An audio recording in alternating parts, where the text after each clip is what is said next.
other cheek!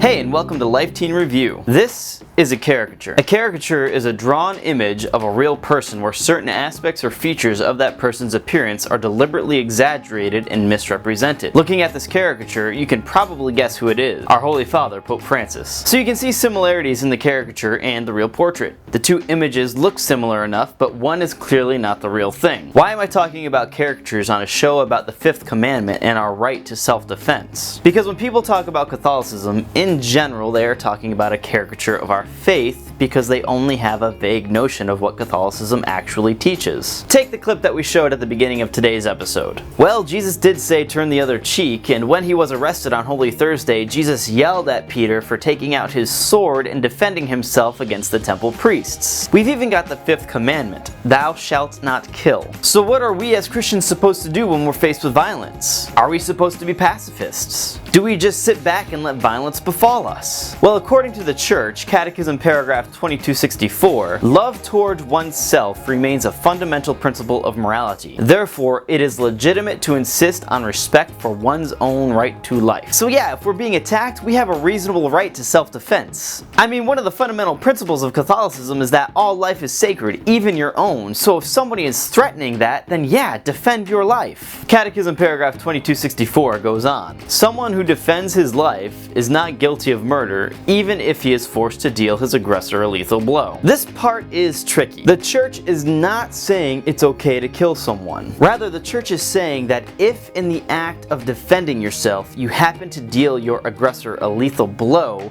you would not be culpable for murder because you were defending yourself. In Catechism paragraph 2263, we read, the act of self-defense can have a double effect, the preservation of one's own life and the killing of the aggressor. The one is intended, the other is not. This is a very important principle that we're talking about here.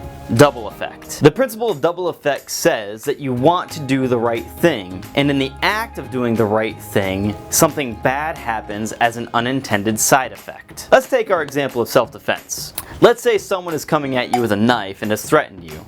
Let's also say that you have a gun. You have a reasonable right to defend yourself. So your intention, as the Church states, is to stop the person attacking you by firing your gun at them. Well, the biggest target on a person is their chest. So you intend to stop that person, and in doing so, you shoot them in the chest. The attacker happens to die as a consequence. But your intention was to stop the attacker and defend your life, not to kill them. So you want to do the right thing. Defend your life and stop the attacker. You actually do the right thing, fire the gun to stop the attacker, but an unintended side effect is the attacker dies. So as with all moral actions, your intention has to be properly ordered. Thankfully, it's not likely that many of you are going to be faced with life or death situations anytime soon, but you might be faced with fights in school. So take the principles we talked about this Sunday, the principles we've been talking about all semester really, and apply them to this situation. All life is sacred. You have a right to defend your life, and the defense of your life has to be proportional to the attack. So if somebody's coming up to you and talking junk to your face, you don't have the right to smash their face into a locker. It's just not proportional. If somebody is coming at you with fists, try to defuse the situation and get away from your aggressor.